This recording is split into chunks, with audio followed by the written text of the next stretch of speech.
What's up, guys? We are live. We already have some people in the chat. Peter C. Peter C is here. What's up, Peter? What's up, Peter? What's going on? Peter just actually wrote something for my blog, which is really not a blog at all, but I just sort of throw my videos up there that I do on a weekly basis. But he wrote the first article that I put I posted on there, so go and check that out. Oh, nice. Yeah. So you have a blog? Yeah, it's just watchbrisblog.com.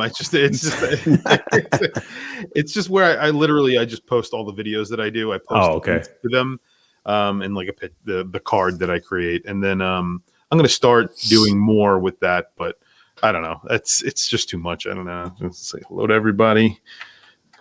Mr. Shinobi, the big wrist. Good evening, Peter. Good evening.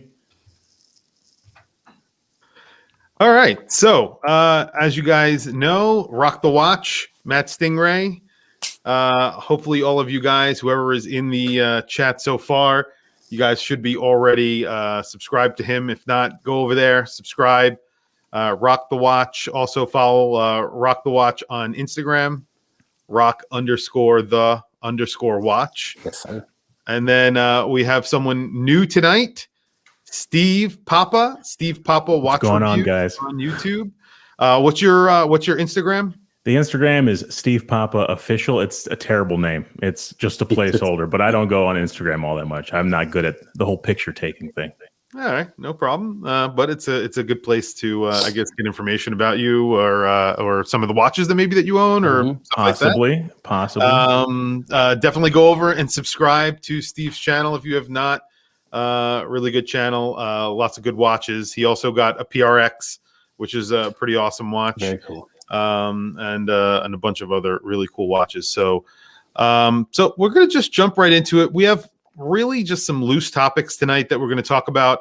We're going to talk about some of the new watches that we have. So obviously, watch collectors, we always have new watches, but any new watches that you've recently reviewed or any new watches that you've gotten. And then we'll do a quick wristwatch check. And then we're going to talk about the topic tonight. And the topic is essentially affordable watches. And the video that I just recently released, where I said 3 reasons why you should not buy cheap watches. And I got a lot of feedback on that video, negative and positive. So I just want to get these guys' perspectives on that as well. So let's start with who wants to go first? Whoever wants to go first, just talk about any of the new watches. Let's let our new guest go. Yes, the new guest. Yeah. All right. Thank you. Golf clap. Yes. Very nice. All right. Well, my latest acquisition is going to be my Yema Superman Bronze. It has the Yema 3000 movement inside. Pretty cool. I have the original GMT as well, so I'm going to compare those two in a future video. I'm liking it. I like bronze cased watches a lot, so it's my second one, actually. So I'm excited to put that on the wrist and get a lot of wrist time with it. And then I guess the PRX is, those are my 2 latest ones. So I love the PRX. I just wore that today, all day. It's great. I don't mind the quartz at all. Is the Yema the in-house, the GMT? Yeah. They just came up with it. Okay. And how do you feel about it? Have you had any issues with it or anything like that? Because I know that they say that they're made in France, and that gets me a little weary. That's all. Yeah, it's I kind of want to save it for the review itself. The QC issues are not bad. It's just like the crown operation's a little weird at times. It just doesn't feel like it's very like the quality control is not there. It's just not as nice as the Swiss one. But I mean that could just be the crown threading. It doesn't necessarily have to do with the movement itself, but we'll see. It feels good. It looks good. So I'm happy with the purchase right now, especially with it being on the Kickstarter. I love it. I think all micro brands or other brands should do that type of thing, is just offer a pretty good discount on the Kickstarter side and then up the price later on. But yeah, I'm happy with it. I love it. And you got the blue dial, right? Yeah. I'm excited. I was thinking about getting the black dial, but I think the blue dial just works a little bit better for summer with the bronze case. The bronze case in blue looks really good. I love it. Yeah, I like it. All right. Cool. Very cool. Matt? Mine's kind of a.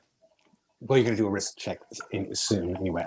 The Eterna Kontiki 4 hands Eternamatic, which thankfully Chris turned me on to, and I snapped that sucker up from eBay. That's a fantastic watch. Eterna is one of those brands. Thanks again, Chris, for pointing those. Never heard of them.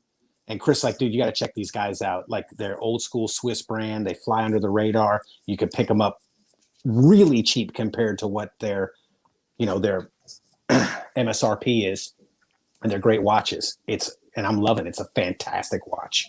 Yeah, it's a brand I haven't really heard of all that much. Part of the Dirty Dozen, if you guys know what the Dirty Dozen is, right?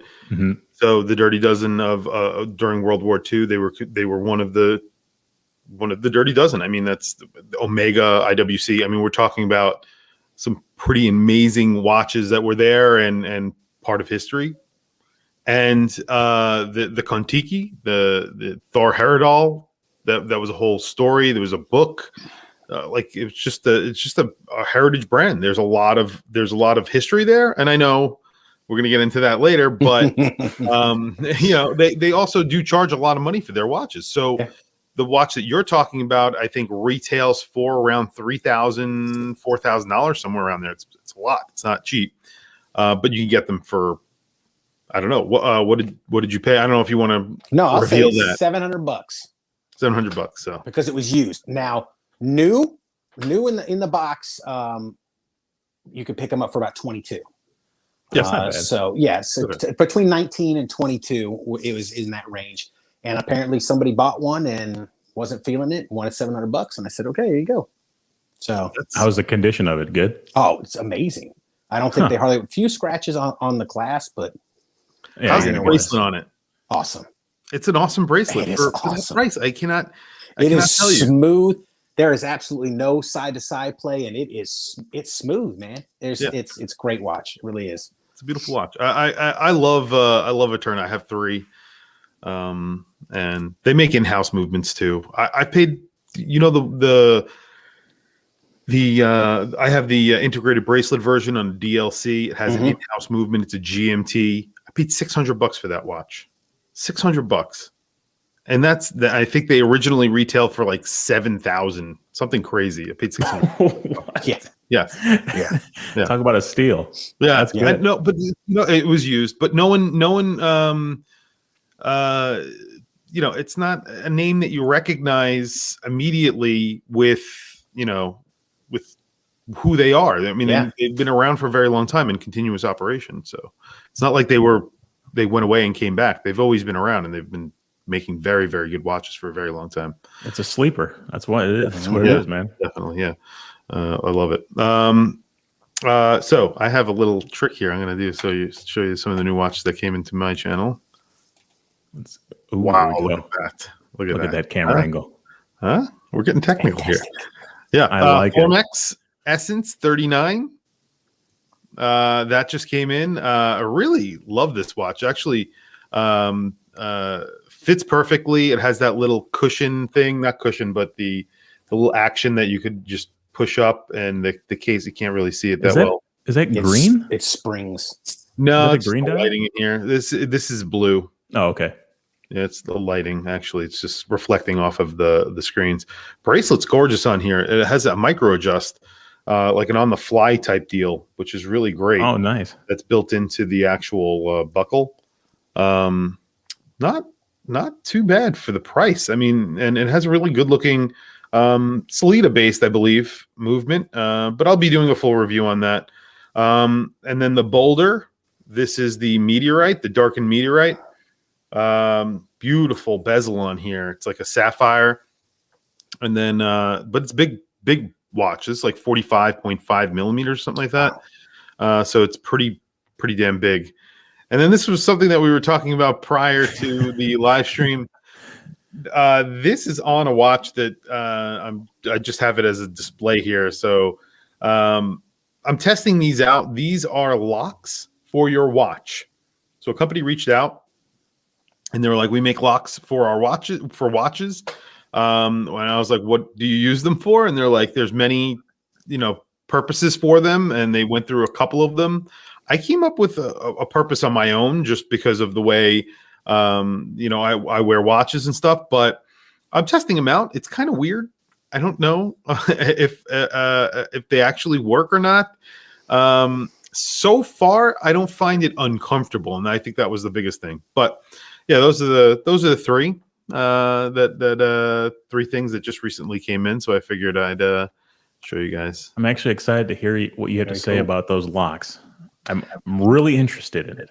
Yeah, so it's not my. I'm not. Yeah, it's not my thing to like to dog. You could bash it. You can bash them. It's fine. We're all friends here. But I think they're something that there are people out there who are a little paranoid, and this is for them. You know what I mean? There are people out there who are paranoid. I am not one of those people. And I was giving an example of when I go fishing, and I am deep sea fishing, and I'm offshore fishing, and I'm reaching down to grab something, and it reduces the risk of losing your watch, but it does not eliminate it. So that is, the only thing you could do is like tie your watch through a link with a string and then tie that to your belt loop. And that's the only way it's not going to fall. And then it could, it's going to smash against the side of the boat. But I've seen people lose watches. So I've seen that happen. And that's why when you go fishing, you wear a G-Shock and, you call it a day, because I've seen people their watches get ripped off their wrist because they're reaching down, trying to, gaff it or net a fish or something like that, and it gets caught on the side of the boat, pops off into the drink, and that's it. It's gone. I mean, you're not gonna get it's gone. It's whatever. So if you have an expensive watch on, it's gone forever. So now if it has 200 meters of water resistance, you just dive right in and then you get it. Yeah, well, off the shore, off the coast of Long Island, I am not going to take that chance. But if you are that brave, then yes, go for it. Pass. I hate fishing, so I'm not going to fish. Okay, I'm sorry. There you go. I don't go as often as I like, but I do like to fish. I am an old man, but that's different. Yes, so old men like fishing. Obviously you are. I think you're the youngest here today. Am I? I'm 33. Yeah. I think. Yes, you're by a long shot. Okay, no problem. So let's do a wristwatch really quick. You Matt, want to go, Steve, Matt, first? no, go ahead. Go ahead, okay. Matt. Okay, I will. I am actually rocking the watch that we're talking about tonight, the Eterna. Let me take it off here. Kontiki forehand. So Nice. this Is that a GMT or is that the date in the that's center? the date. Which Date, side right. note is very cool because people who have this would be a very cool watch for people who have the old Yes. issue with the date window. So it's still all yeah. symmetrical and everything. It doesn't, so it's it's an awesome watch, man. It's I do like great the watch. Indices. I love the triangle with big indices with the actual. How is the loom on it? It's good. It's good. It's not like Seiko great, but it's good. I've noticed that my Eterna watch. my Eterna Kontiki has very good loom, which is weird for a major brand. I mean, it's not biggest brand, but it's weird that it has actual good loom, because like my Omega has absolutely terrible loom. Terrible. Which Omega? I have an Omega Planet Ocean. Planet Ocean, yeah. And the loom's no good on it? Horrible. Really? That's Horrible. surprising. It's insane how bad it is. That's disappointing. Yeah, it's very disappointing. It's when you first charge it, if you charge it up with like a UV light, it's decent. Yeah. But then after like I'm being generous, 3 minutes, it's gone. Yeah. I'm not the only person who's complained about that. It's weird. Why don't they put a lot of loom on those watches? How is yours? How's your Seamaster Professional? It's not that bad, but it's not great. I mean, it gets smashed by like that Zelos, and Seikos and some other brand and micro brands which lean heavily on that. They kill it in that arena, so it gets absolutely killed. I mean, gets killed by it. Really does. Speaking of loom, I actually just sent you a watch. It is the Aragon. Oh, okay. That I reviewed. Is that, I think we're talking. No. That's Axios or something. That is tied in with Zelos. Which is the one that's tied in? No, this is the Aragon is the one that is actually was Android. Oh, okay. So this is like $169 watch, but it has like tons of specs. It's actually a pretty nice watch for the money. I have to say, for the money, it's very nice. It was lent to my channel by Junior Johnson. Very nice guy. Cool. Yeah. And Steve, what watch are you wearing?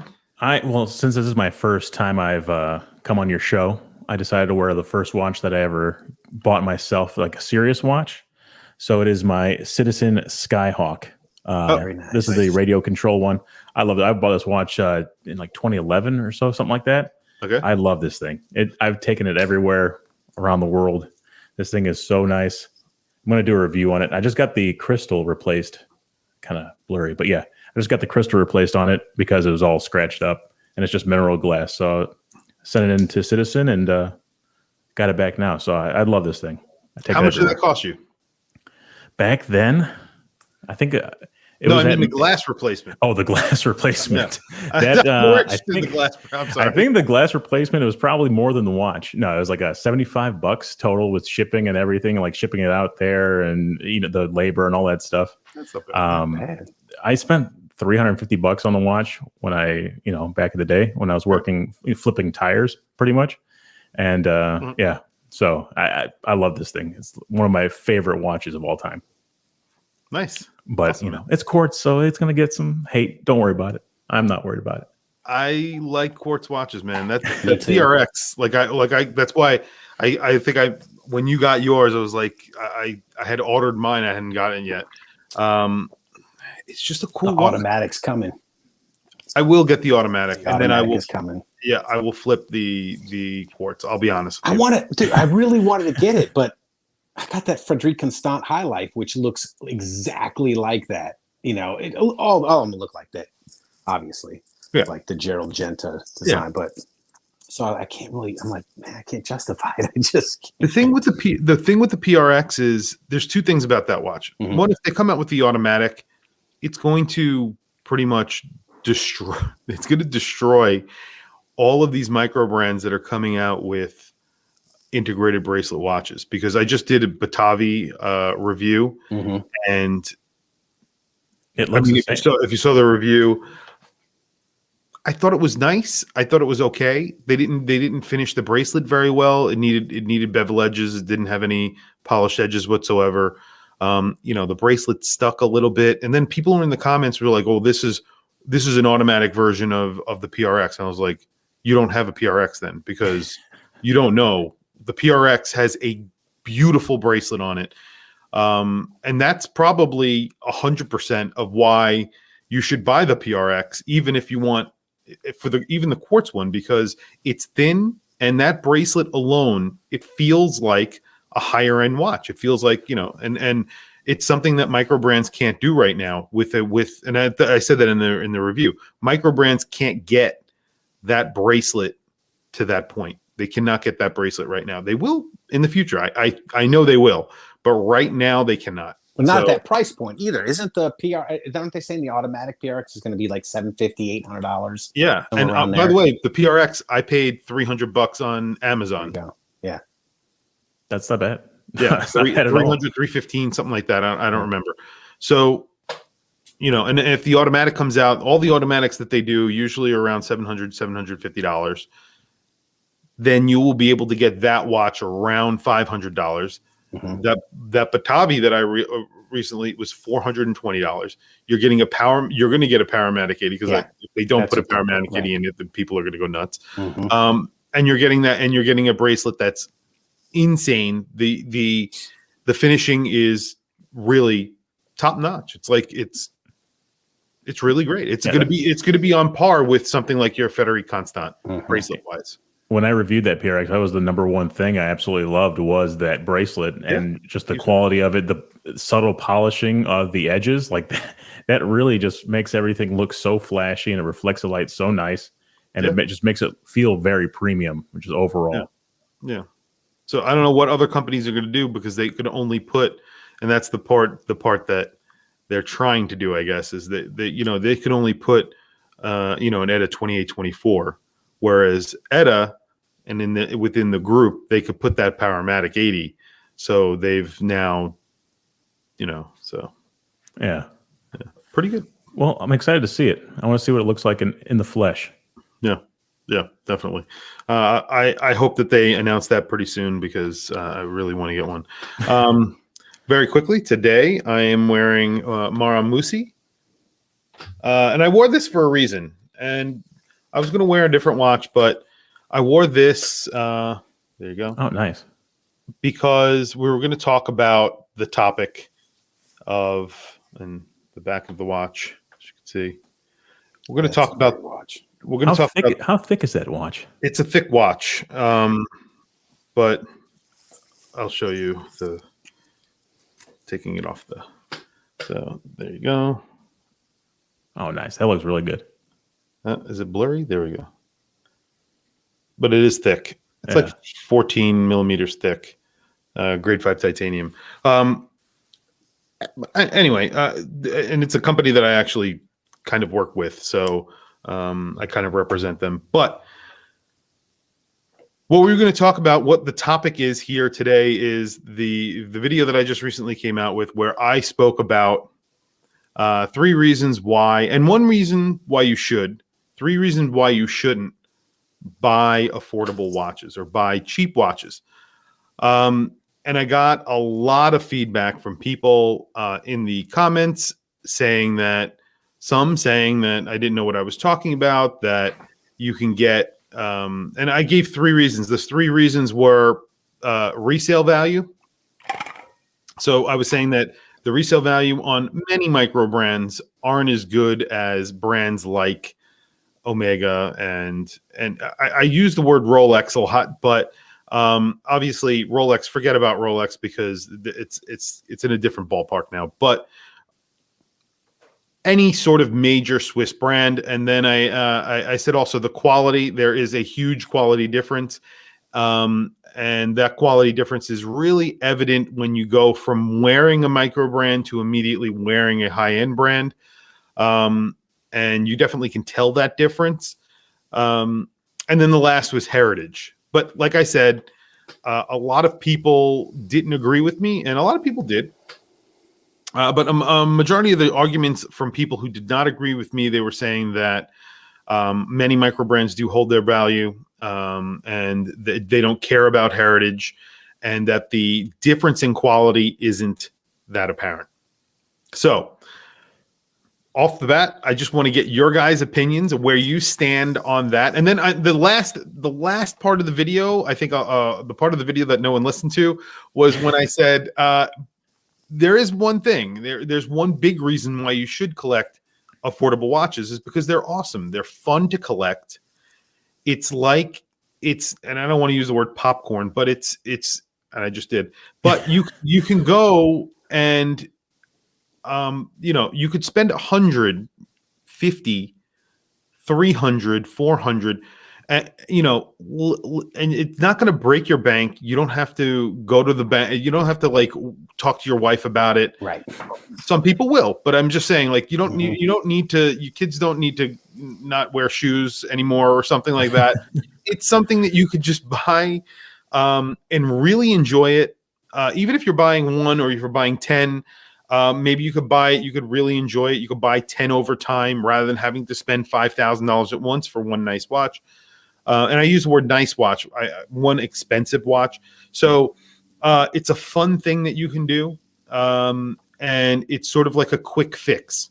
So you could get something that is like something that you want that is more expensive, but you can get something that's similar to it at a really good price. Anyway, I just want to clarify one thing. Is this, you're saying affordable, and then you're saying micro brands? Because there are affordable, standard brand out there, right? Like Tissot, for example, is still affordable, Yes, but it does have all that heritage. So is this micro brands or just affordable watches? So when I say affordable, I'm including brands like Tissot and the others. Now, there is a difference between like Mito, Tissot, Certina, Hamilton. These brands, they're a tier above, I Right. think, in my opinion. I own a lot of those brand watches as well. I own micro brands as well, but I have like I love, and I've done a review about it, and it's going to air soon. But my Mito Ocean Star, I took this watch off today and put this one on for this video because I've been wearing this almost nonstop. And I also have an SBDC 061 Seiko with a misaligned bezel, right? But it's one of the watches that inspired me to make my own channel because I didn't find a lot of information about it when I started my channel. That was the watch I was buying at that time. I've been collecting for 20 something years, but I was buying that watch because I was getting into Seiko more and more. I love that watch. I wear that watch all the time. And that's like a $700 watch. Yeah, it has some problems, but I love that watch. What was that? That one was 600 bones, wasn't it? This was $611 I paid. So that's awesome. Yeah. So Steve, go ahead. Please tell me. So I agree with the point, and I'm doing this myself right now, is I was buying a bunch of different watches, and I'm really trying to save up for the Omega Seamaster 300, right? I'm trying to save up for it, and I keep seeing them on eBay, and I just need to save a little bit more, obviously. But at the same time, I'm also buying the PRX, and I'm buying these Yemas. And like I said, I just reviewed that Breitling before we started this video. I just reviewed that Breitling, and I look at my watch box, and then I look at the Breitling. I'm like, man, is this better than all of these other watches? To a point, yes, right? Like I have the Bulova Lunar Pilot, great chronograph, amazing looking watch, $400. Would I spend that again and again and again? To get variety, possibly, but the quality of that Breitling is just so nice overall. You're looking at the bracelet and the dials and the sapphire and everything, even the movement inside, everything feels very premium, and you could just tell. So I agree with you to the point where it gets to a price point, maybe at like that $2,000 mark, you're going to get, I guess, what's the term, like negative return on your investment kind of thing. Like it can't get that much better past that $2,000 mark. Like from 500 to 1,000, huge difference. From 1,000 to 2,000, very big difference. And then from 2,000 to 5,000, maybe all not that much. So I can agree with kind of backfilling your collection with more affordable things, and then getting one or two, very luxury pieces, a Rolex, an Omega, Vacheron, stuff like that. All right, go ahead. But I guess, I am still on the boat of like, I need to get 5-7 affordable watches on the daily. Like even G-Shocks. I have so many G-Shocks that I don't need, but I just love seeing the differences between them, just because even though they're small differences, I just like having those differences, so I can see why people love that affordable collection aspect, and why people would get so upset with you for saying that. Yeah. But on the flip side, I understand your point, because especially with micro brands, and the thing I don't like about micro brands a lot is a lot of them are just homages, right? Like you just have so many that look the same. Day in and day out, you could go on Kickstarter and you could see so many of them. They look pretty much the same as every other one. Now, if you have a micro brand like my Llanos Avisos, that it's so unique and it tells a story, and it is well built, and it's around like the $1,000 mark.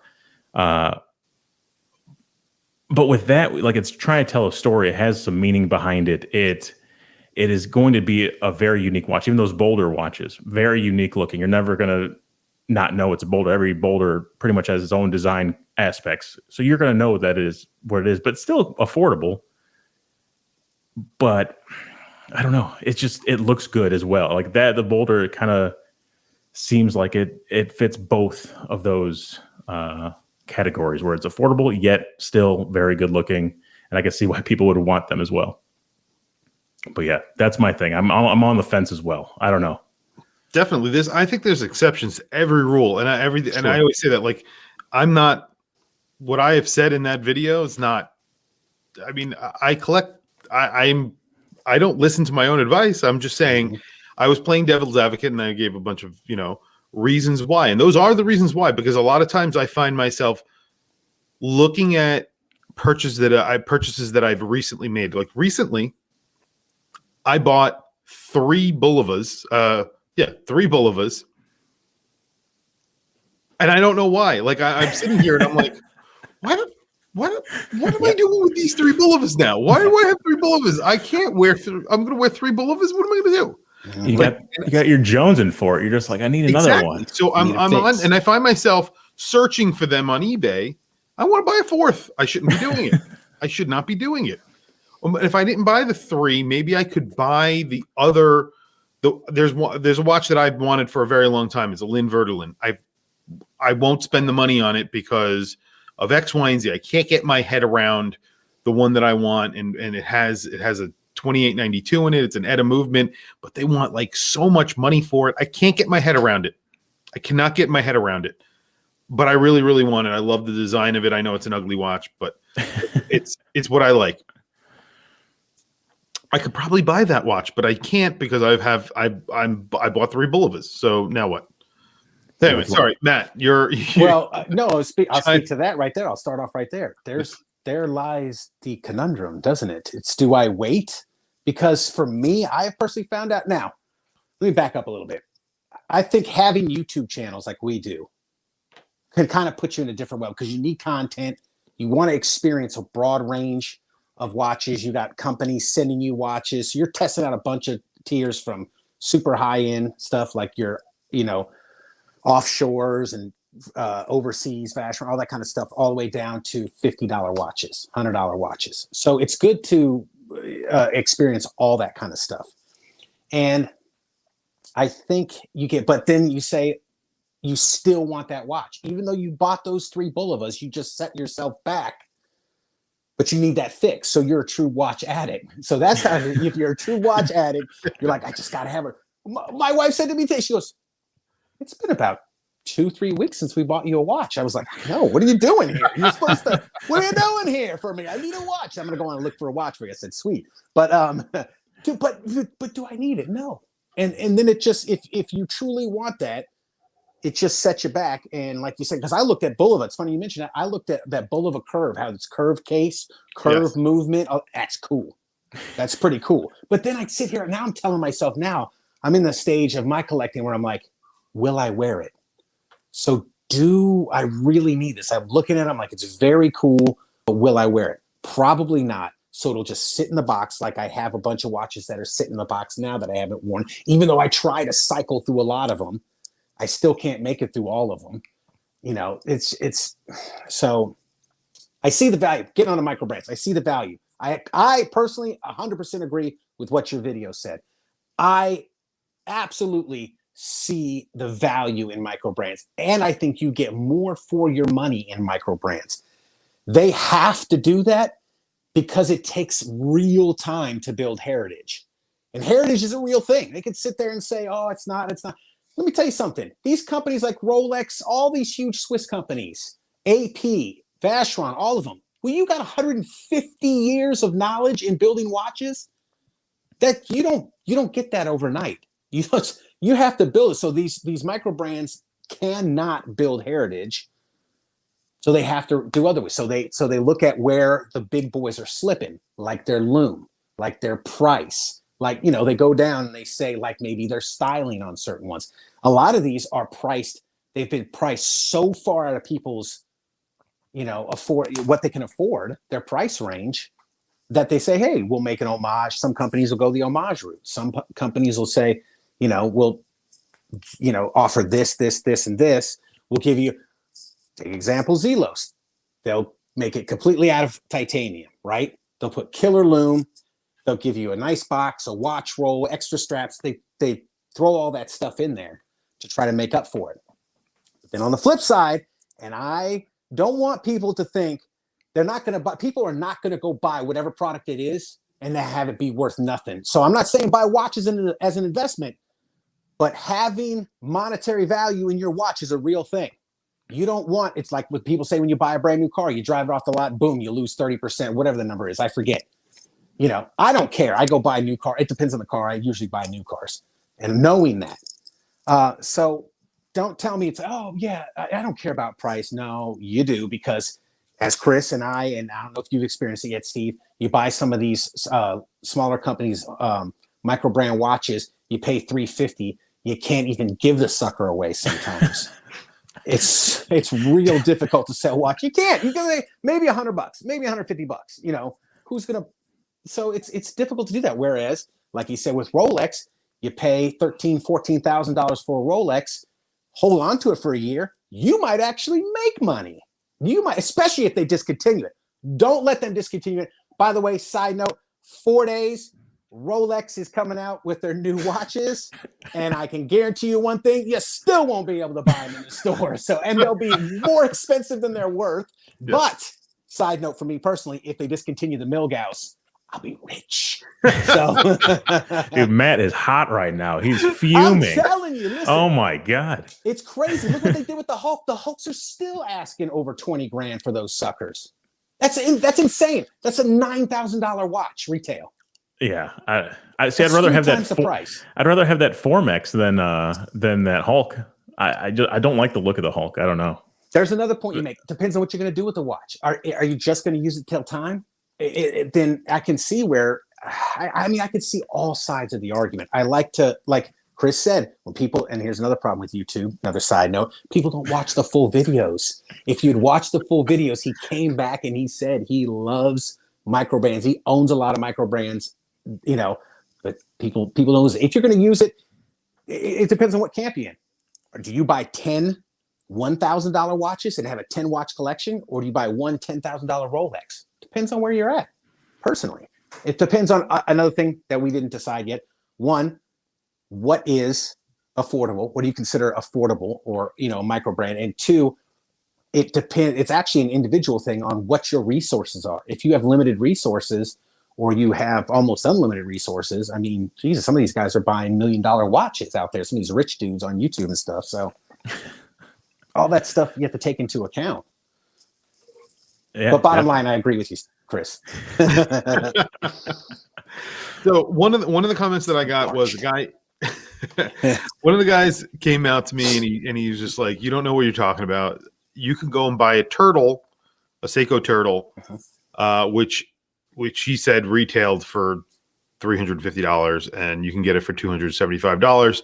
And then if you buy the Omega Seamaster Professional 300, that retails for $5,000, and you can sell it for, you'd be lucky if you could sell it for $4,000 a year later." Now, I think he has all his numbers wrong, but the case is the actual case here is, and what I'm trying to say and what I'm trying to tell people is that if you go out and you buy a Seiko, you should be trying to get the best price that you can get. So yes, if it retails for, probably the turtle actually retails for around $600, I believe. Correct me if I'm wrong, guys, in the comments or section. But you should be paying $275 for that watch. If you could sell it for $275, that's what you should be buying it for. So that's how I feel about when you're buying a watch. And if you could buy it for $250, you should be buying it for $250 and then selling it for $275 if you want to ever sell that watch. Number one, I always buy a watch with the intent to keep it. I do end up flipping a lot of watches because of the person I am. I'll buy a watch and I don't really connect with it. I don't like the way it feels. I don't like the way it looks. I realize I don't actually. I talk about the rabbit hole all the time. I fall down a rabbit hole. I start going down this rabbit hole where I get obsessed with something, like buying 4 Bulivas for God knows what reason, and then I'm saying to myself, so now I have this Bulova. One of them I definitely am going to keep. 2 of them I'm probably going to keep, but one of them I probably should sell. But I that's what happens. So I get to a point where I say to myself, I can't keep everything. Why am I doing this? I need to resell some of them. So the point of that is always try and get the best price that you can. Never pay retail. Try and get the best price that you can. And if you've paid the correct price, owning an inexpensive watch you'll be able to get your money back. That's fine. So that rule plays for expensive watches as well. Now, the point of what I was trying to say is if you bought a Zelos, and Zelos used to sell for above their asking price, but what Elshan has done now is he is producing more watches. So now if you've noticed, there are watches sitting on his website for sale right now. So if you do want a Zelos, you can go buy one right now. Because he is making more batches of watches every year now than he has in the past. When I first bought my first Zelos, I was able to get it for the asking price, the pre-sale price or whatever they want to call it. And then I was able to sell it for $50 more than I paid for it. Now, did I make money on that? No, because when I put it on eBay and it's a $400 watch, I'm paying 10% in fees. So no, I didn't make money on that. So if I sold it for $50 more, I broke even. So that's honestly. Right. So I had the experience of using that watch for a little while. Mm-hmm. Now it's a used watch, but I was able to sell it for $50 more. Okay, big deal. Recently, I buy a lot of Zelos, and then I end up selling them for one reason or another. Right now, I have one Zelos in my collection. I have probably owned 15. Wow. And the reason why is because in the beginning, I was able to break even when I did sell them. And now I'm losing $50 every time I sell one. That's just the way it is. And that's the truth. I'm losing money every time I sell them. So that is the case. And not all micro brands like Helm, another brand that people love to shout out, and that's true. Helm do sell for a premium because they make very small batches of watches, but they've been ramping up as well. So when the demand, and there's not a lot of demand for Helm, starts meeting the actual production, those watches will start. So yes, you could buy a Helm today for $375 or $275, whatever they're selling for them for on their website when they actually go live with them.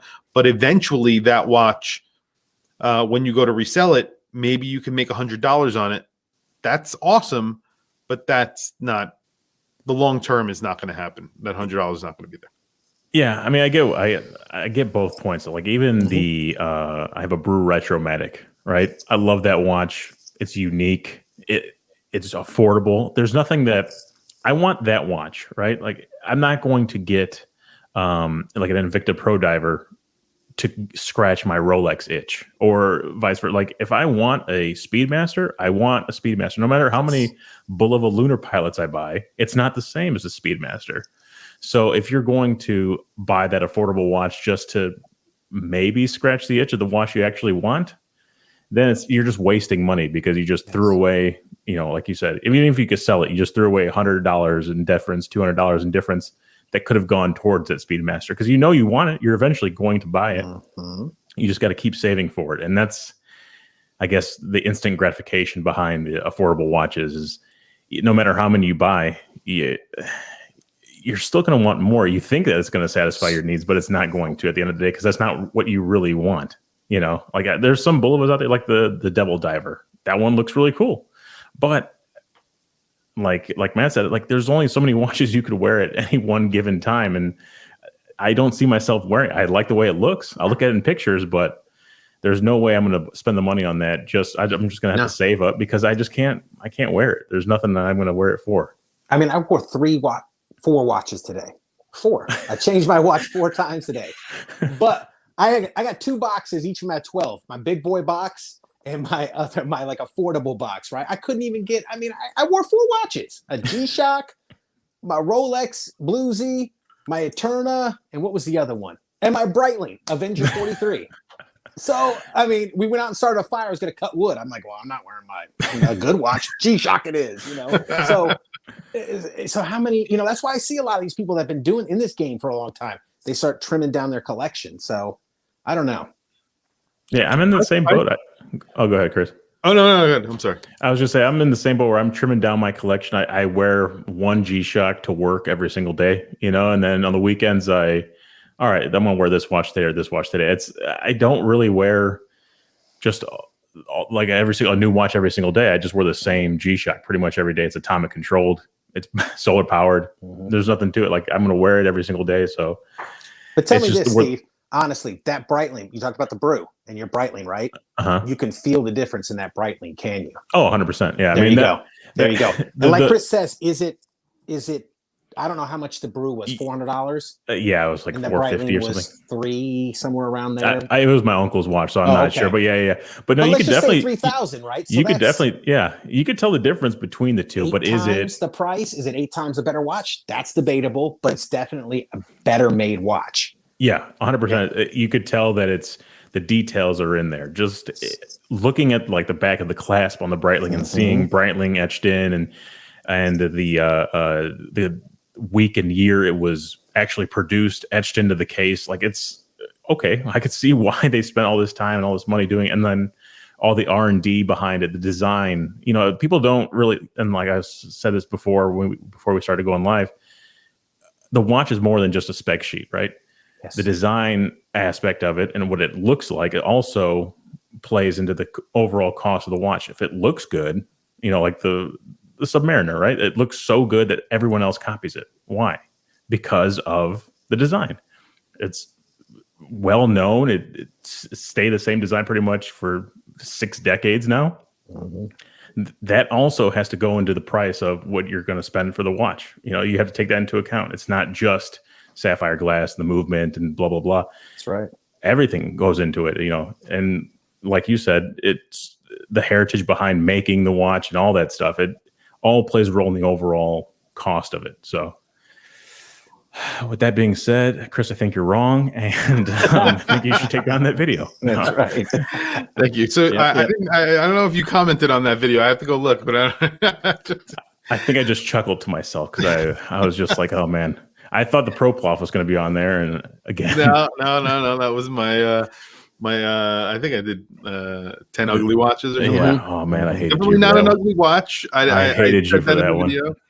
I said in the video, I don't think it's an ugly watch. I think it's actually a really good looking watch, but it's technically an ugly watch because it's not very symmetrical. But yeah, so just to finish up this, and then we can take some questions. If you guys have some questions for Steve, for Matt, myself, obviously, if you guys are not familiar with these guys, go check out their channels.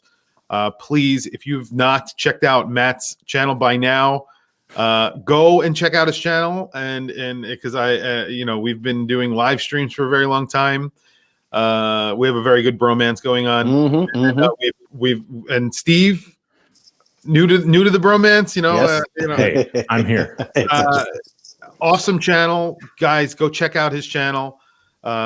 He obviously knows a lot about watches and likes watches, and he has very good opinions. So, and he does not agree with me, which is completely okay. I feel so flattered right now.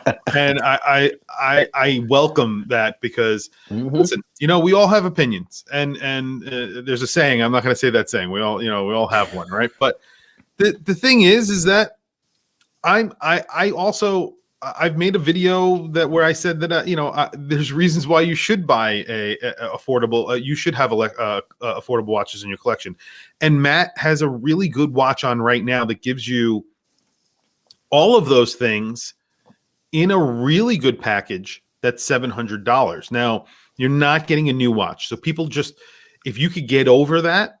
And a lot of people can't, so that's a problem. So that I have to say that a lot of people want to be the first person to own the watch. I don't know, but I guess with the strap I could see that because you don't want to have like someone else's sweat on your wrist. But with a bracelet, I mean, you could wash it with soap and water, rub it with alcohol, whatever you need to do. But I'm on the fence on that one as well. Not to bring it back, but like. With my Seamaster that I'm looking to buy, it's like, do I buy one? I saw one on eBay. It was 1 month old, right? And I was just like, man, it's going for like $38,500. And I was just like, I should buy it. There doesn't like the retail is 52. I was like, it's only a month old, but do I want to be the first and only owner, or do I kind of want to just buy this one? It's just one. What's 1 month really? But you got to kick that idea around as well. Yeah, like I said, I have no problem with it. So, but I because I do get new watches, and I also am okay with used watches. Obviously, very okay with gray market, because I think gray market is really the best place to buy if you want to buy a used. If you want to buy a new watch and you want something as close to a used price as possible. Yes, no, that is a good hot take. That one, loving the gray market. Not a lot of people say that. Loving the gray market. I do. I love it. I love the gray market. That's where I live. I live in the gray market. Speaking of which, that Frederic Constant, right? Got it from Joma Shop off eBay, but it came from Joma Shop. So they put it in a box that's not correct. It normally comes with an extra rubber strap. I don't wear rubber straps anyway. For me, I don't really give to, the watch was brand new. It still had all the stickers on it. I'd pay that much and just send it in a brown paper bag or something. I don't care. I want the watch. Where the box sits under a table over here. I got 40 of them. They sit there, So I'd rather have, so if the watch was 22, 24, something like that, and I got it for $1,200, brand new on the gray market. I mean, gray market is hitting. It's kind of hard to beat. Yeah, man. I mean, that's a good point. Yeah. So that's where I kind of live, in that gray market. I will buy something used if there's a significant savings over gray market, because I do like to get that new. I don't want to be the second person who, especially with a strap, because I get a little weary about the strap, and then I immediately will change out a strap if I buy a watch, and it doesn't have a brand new strap with it. But that's well, especially I just thought of this, especially if it's a watch they don't make anymore or vintage or something like that. You got no choice but to buy it used for the most part. Yeah. So well, that Chopard that I recently bought, that has that came with a brand new strap, and it came with the used strap that was already used. So I have it on the new strap. I don't wear it on the used strap. So they don't make that anymore, do they? They don't make that anymore. Yeah, no. I see. No. So, but listen, it's a very good topic to talk about, because I think a lot of people are in between on this, and I have a lot of watches, and I go from having 100, 150 watches. I went down to like 26 watches at one point. Then I went back up, and now I'm fluctuating in that area of around 100 watches. So do I need 100 watches? No. It depends if you want to just strap them all up on everywhere. Do you want them? Then have them. Yeah, I know, but that's the point. So sometimes like what you said, Matt. I go to my watch box. Yep. Boxes. Yeah, boxes. And I look at them, and I'm like, what am I feeling today?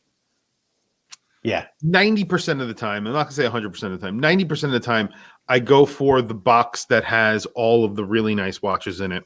Yep, me too. The big boy box. Yeah, and then sometimes I'll grab that watch, and then I'll be like, okay, well, later on I'm going to wear this watch, and I'll take a different watch. But like a watch like this sits in the Mito, that sits in my nice watch box in my mind, because that's where it is in my mind. That's where it is. Tissot, those sit in my nice watch box. That's part of I call it the core collection. My core collection. Then I have micro brands, and there's tons of other watches in there, and some of them are definitely core collection. They will stay in my collection. I'm not looking to sell them ever, but they could always be on the chopping block, and that's the thing. So there's always something that I'm not I'm willing to part with for one reason or another. So is there a point where you're just looking at the box and you're like, man, I could just trade out all these watches and get, whatever Patek or whatever. I don't know what you want. That's where I'm at. But that's where I'm. So that's why I made that video, because I was standing there looking at my box.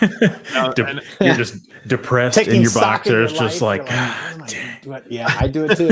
And I'm thinking about the conversations that me and Matt have had. Yep. We've had these conversations sort of on live streams and off live streams. Yeah. And I noticed that for the whole entire week, I was either wearing the Mito, my Vacheron overseas, or that was pretty much it for like the last week that I was wearing those two watches. I can't remember if I was wearing another watch, but if I was, I think it was another one of my my IWC. Mm-hmm. So Evan Agenor, I was wearing that. One of my favorite watches, and I don't wear it enough, but. Oh, my AP Royal Oak. So those are the four watches that I was wearing. And that was it. Like I was sort of like, looking at my box, and I was just saying, why all these watches are just sitting here? I should just sell them and buy another watch that's going to get more wrist time. That's why people consolidate. I mean, I can see if you want to build out a collection of something like a wider variety. Mm-hmm. But if you're just going to have diver after diver after diver, I mean, how many divers do you really need? I have tons of divers. Yeah, I know. That's the only thing that's in my collection are divers. Mm-hmm. I'm like, do I really need another one? I'm like, yeah, kind of. Mm-hmm. Yeah. No, I agree. It's the same thing. I wear that two-tone bluesy almost every day, and it's not my newest watch, but I'm telling you, there's some. I said it. I sat down with SoCal Watch Review. So did Chris, by the way. I got to finish watching that. Yes. It's cool. Rolex got something right when they made that watch. And there is a reason that it is the most copied and ripped off watch in the world. The way it wears, the shape, everything. They nailed it. It's a great watch. And I find myself gravitating towards that watch a lot. So I'm with you guys. It's like, do I trim down and do I sell a bunch of my watches and get two more high-end pieces? Or, I don't know. And one more thing before we get out of here, from my point of view, one more thing I want to say is, ultimately, it's everybody in the live stream and everybody that might watch this afterwards, it's your money. You want to set it on fire, set it on fire. You want to bury it. You want to spend it on cheap Chinese watches, go for it. I don't spend my money on that stuff anymore, but you can spend your money on whatever you want.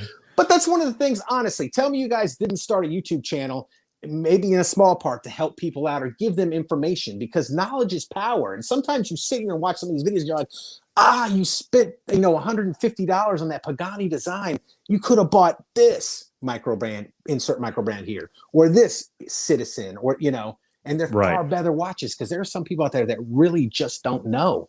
And then afterwards, because I fell into that, I bought a watch and I go, afterwards, I'm like, man, I could have bought this. I didn't even know this existed. Well, for sure. Yeah. I mean, I've bought everything under the sun. Invicta, I've bought movement watches, everything, Fossil watches. I have every single watch. And I'm like, man, I didn't even know the SKX was a thing until 3 years ago, when I actually started watching YouTube. And I'm like, oh, I wish I would have known that like 20 years ago when I could have bought it. Yeah, but it is what it is. So you learned about Eterna tonight. Never heard of Eterna, had you? There we go. Yeah, I might check them out. Right, I have to go get one myself. Chris was the first place I heard him. I was like, Eterna, what is this? Yep. So great watch, awesome watches. So does anybody have any questions in the comment in the audience? We take some questions. Otherwise, we're hitting an hour right now. We could just end it. If anybody has a question, throw up a question really quick, and then maybe we could we'll go through that a little bit, and then we'll wrap it up. For sure. Watch questions, any questions about anything, life, cars, whatever. Cars. I don't care. Best name ever. How's that Jag? You want to say it? He goes, I go by Kipperino. He's called me Kipperino. That's hilarious. He's got the best name. Yep.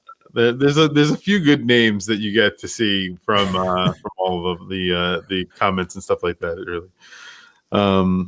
Az said he posted something above about watch movements. Let's see. Try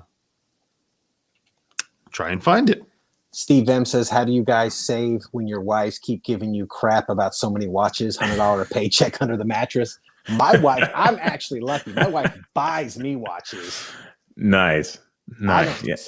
I'm the one that sometimes I'm like, whoa, slow your roll. That's a lot of money. And she's like, too late, I already bought it. And I'm like, all right, cool. That's what you got to do. Thank you. Save a little every week. That's it. That's how you do it. That's absolutely. And I'm going to make a video on this. It's kind of this topic later on. Take stock in your life and see what the heck. If you really are into watches and you really want to watch, and this applies to any product, take stock in your personal life and look at what you're pissing your money away on. Is it fast food? Because a ton of people eat out all the time, and that can go to the watch fund right there. Do you have multiple hobbies? Are you into sneakers and you're buying $1,000 pair of sneakers? Well, that could go to a watch. It's all where you got to allocate. I don't know if he's still in here, but Miguel was in the from SoCal Watch Reviews was in here earlier, and we talked about the guitars a little bit. It's all how you allocate your funds. If that was a $1,500 guitar right there, there's a watch. Do I want the guitar? Do I want the watch? So you got to balance it out. Yeah. Right. Absolutely. Definitely. Let's see what this says here. Anyone else besides me that get annoyed with watchmakers that sell a no day date watch and use an NH35 or an NH36 movement, position, thus having a damn ghost date position pull on the crown?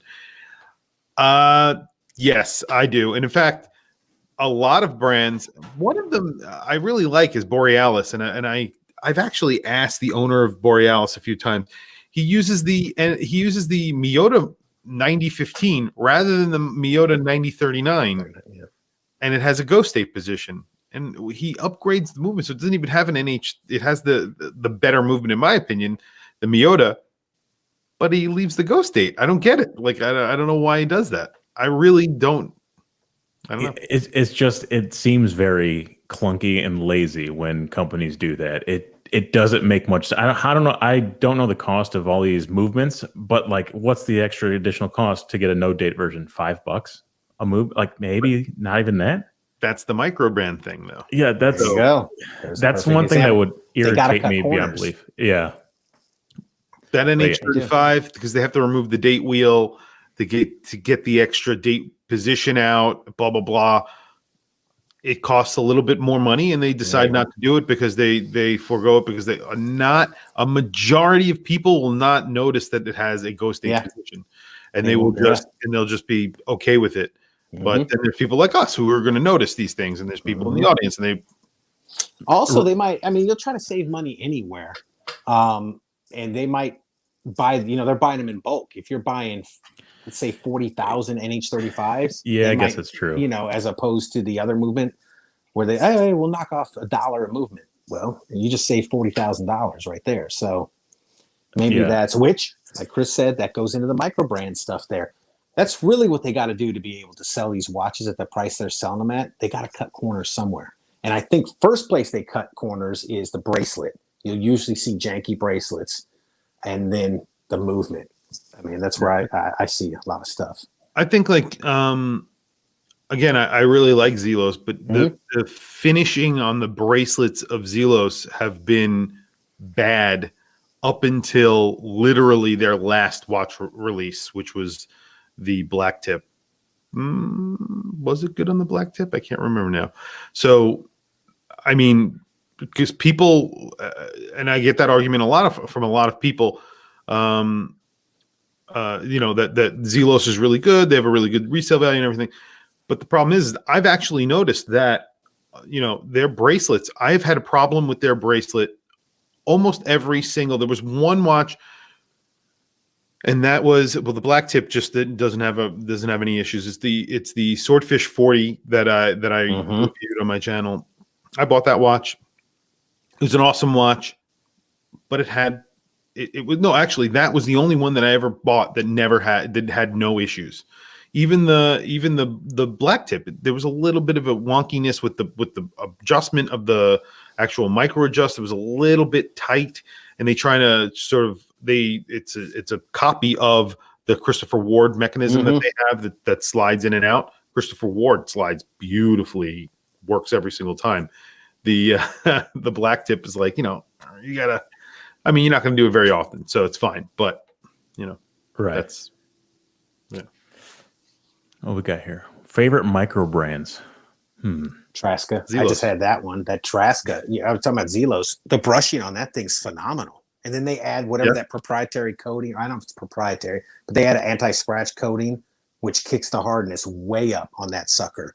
But the brushing on the side of the case and everything it's so fine. You can't see any brushing lines, which I think my Zelos, which is a titanium, but still, you can see a lot of brushing lines, deep, thick brushing lines on it. So if that doesn't really bother you, I guess I notice the difference though. I think Christopher Ward, one of my favorite micro brands. I think that they have some pretty. It's polarizing, I guess. Some of their watches aren't that. I don't think some of them aren't that good looking, but some of them are really awesome. And I think it was Half Past Blog, Alton. He just got the one that I would get. I think it's the C65. I don't know if you get the GMT or not. I think that's a really good looking watch, and for the price, I think they're awesome.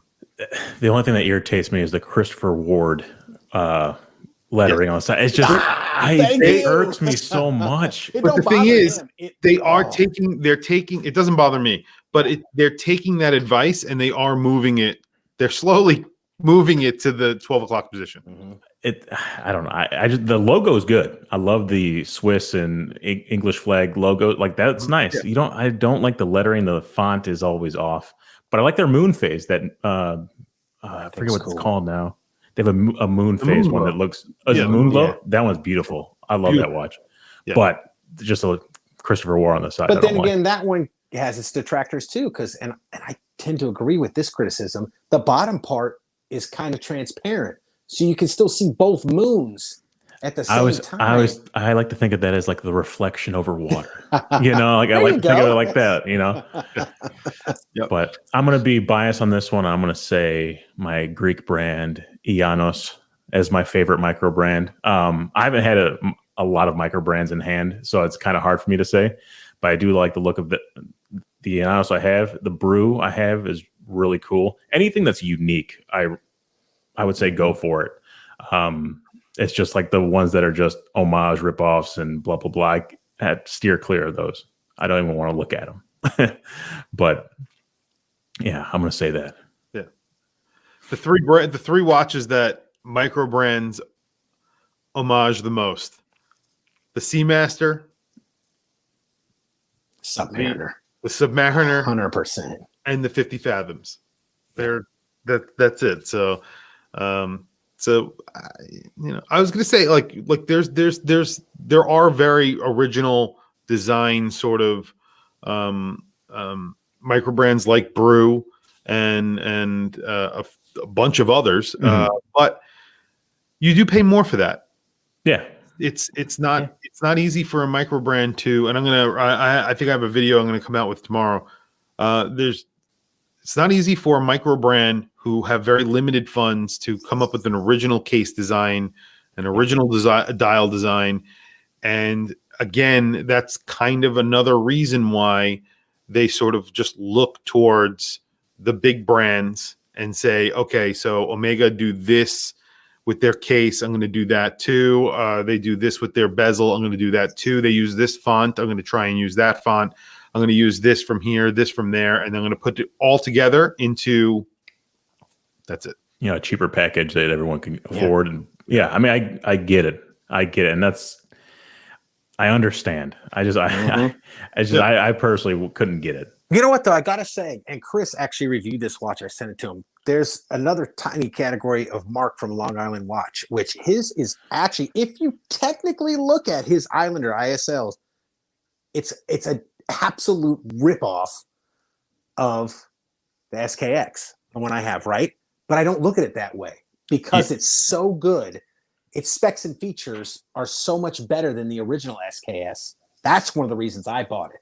I was like, hold on, SKX is not hacking and hand winding, and you got to do this little SKS shuffle thing to wind it up, and it doesn't, and this and that, and the stuff's not aligned. And now, I got into them late in the game. Now they're $450, $500, what, brand new? Yeah. They're somewhere up in that range.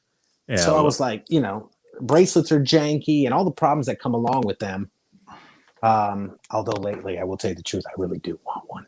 What, an SKX? Yes, the 9 with the Pepsi bezel. That's what I have. Yeah. So I messed mine up. I was like, speaking of which, did you get a new crystal for it yet? Or no, I'm not going to replace it. I don't care. Yeah. But whatever. The SKX is more of a classic watch, and then there's the history behind it. Like people. Yep. I mean, people go crazy about the SKX. I mean, they do. Famous people wear the SKX. I think it's Brian May. Yeah, he does have. He has a custom model. Yeah, he has his own model, and he wore an SKX. They made it a 5KX, but he wore an SKX for another. Yeah. Another live stream there. That's one thing I definitely want to do is custom make a watch or get one customized, but that's so much time and money can go into that. I went down that route. I did not go well. No. I'm not very handy, so I'm I try, but I mean it didn't go well for me, not at all. Yeah, I'd throw mine across the room probably. So James we got a question here. James Duffy got Notice does amazing designs, but they're poised to jump into the 5,000. Look, Notice is great. I reviewed Chris's. That thing is awesome. Yeah, that Notice is a beautiful watch. I haven't got my hands on one. It was the Retrospect 2, I think it was, right? Yes. With the salmon dial. It's a sandwich dial. Oh man, it's a great watch. It's really a beautiful watch. You can't get that one anymore though with that dial color unless you buy it used. Right. I sold mine to Levi actually. Oh, okay, cool. Yeah, I love that watch. I sold it just because I like the conversations that we've had. Yeah. But it is a beautiful watch and really, really well made. I think Notice do a really good job. Yes. They are expensive. They're expensive. And for what they are, they're very expensive because they have an NH35 in them. They're expensive. They're on the more expensive side, especially when it comes to a micro brand. And it gets into that territory of 500. And again, it's hard to buy them.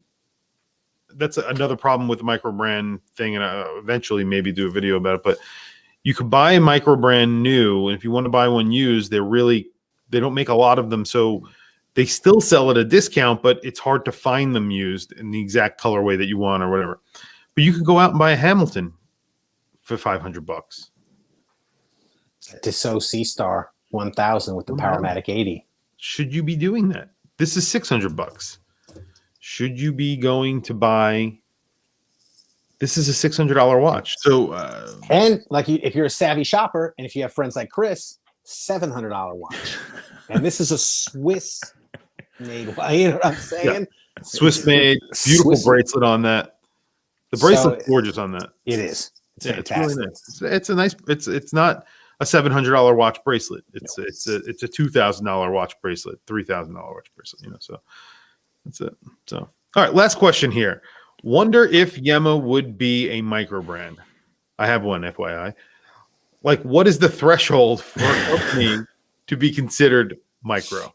This is a really good question. Yeah, we touched on this way back when we were doing this with Josh, and I think when do they step into that independent brand level? Like, I think Christopher Ward's an independent brand. I think they're getting up to that point. Ming is technically a micro brand, but their watches go for so much money that I think maybe they'd be an independent. I don't know. I guess it's all the way you personally look at it, but I don't know if Yema technically would, because it's an old world watch, right? I mean, it's been around since the 60s. It went under, but it's still from back then. Yeah. What is the threshold for a micro brand? That's a good point. I don't know. Maybe a production of watches. I think maybe that's what we came up with. Maybe like a production number or a combination of the two. In my opinion, I think there's two sort of things that, like, Yema, I would say, is not a micro brand technically, but they do use things like Kickstarter. They kind of are blurring the lines. They have an in-house movement. They have two in-house movements now, I think, right? At the time only of the GMT. They still use other sourced movements, but they're kind of focusing in on using a lot of their own movement, and that is, and they have their own design. They have that crown, the bezel, little twisted, locks it. They have their own design. They have their own way of selling their watches. I think that they're kind of moving towards trying to be, or they are a major brand that, was, down and out, but now they're coming back. You know what I mean? And if you have an in-house movement, you're kind of, you've put in a lot of money into R&D. It doesn't matter if that in-house movement is, the best movement in the world or not.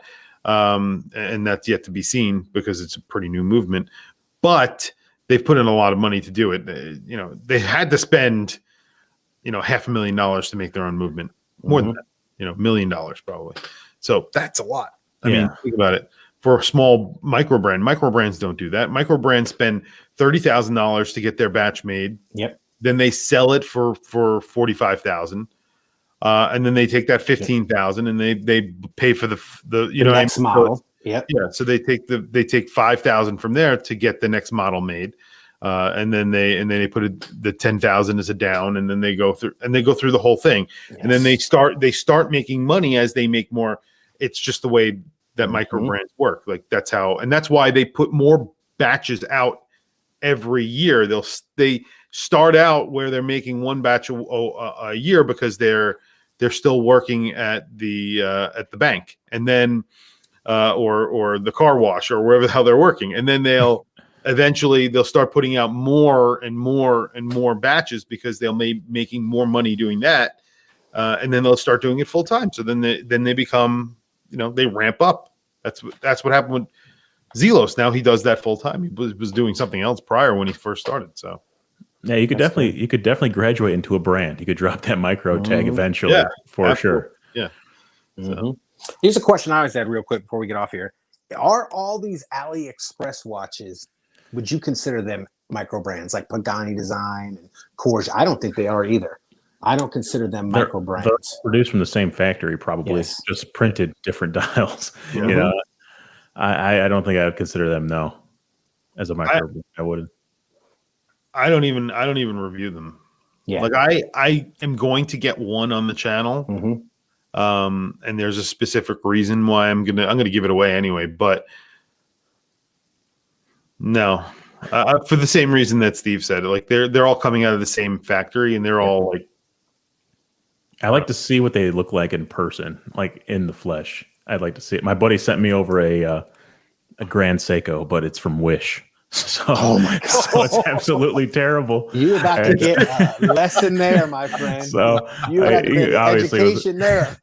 It was a gag gift. He knew what he was doing, but I got to review that one. It's so trash. I love it. It's probably my favorite watch in my collection right now. That I have to. How much did you pay for it? Off of Wish? $7. I don't. It was nothing. Someone in my comments of that video that we were just talking about before, where the 3 reasons for he said that he bought a Rolex off of Wish, and then he contacted Wish and told them that it was fake, and they actually refunded him. And he got to keep the watch. That's brilliant. Actually, everybody piled onto the guy and telling him off. But that's hilarious. Really it's a fake watch. That was hilarious. Anyway, all right, let's wrap this up. Thank you guys for joining us here on a Saturday night. And we'll end it here, and that's really it. Thank you for joining. Don't forget to check out these guys' channels. Rock the Watch, Steve Papa Watch Reviews on I'll put their links to their channels in the comments section once this actually gets uploaded to YouTube. Once I have access to it, so I'll put those in there. Definitely check out their channels. Great channels, great watches, great guys, as you can see. So that's that's it, guys. Thank you for joining, and we'll catch you guys in the next one. See you next time. Thanks.